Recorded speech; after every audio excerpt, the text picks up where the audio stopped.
Hi, I'm Craig with ApplianceVideo.com. Today, we'll be taking a look at the ice chute door motor on this KitchenAid side-by-side refrigerator.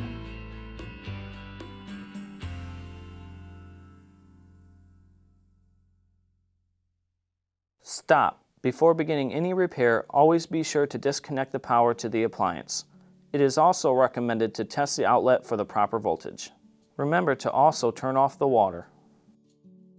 The main reason why you'd be replacing your ice chute door motor would be if the door will not open or it is actually stuck open. Now, click on the link below to view this repair video. ApplianceVideo.com guides you step by step, giving you the confidence to avoid recalls and callbacks, also saving time on repairs.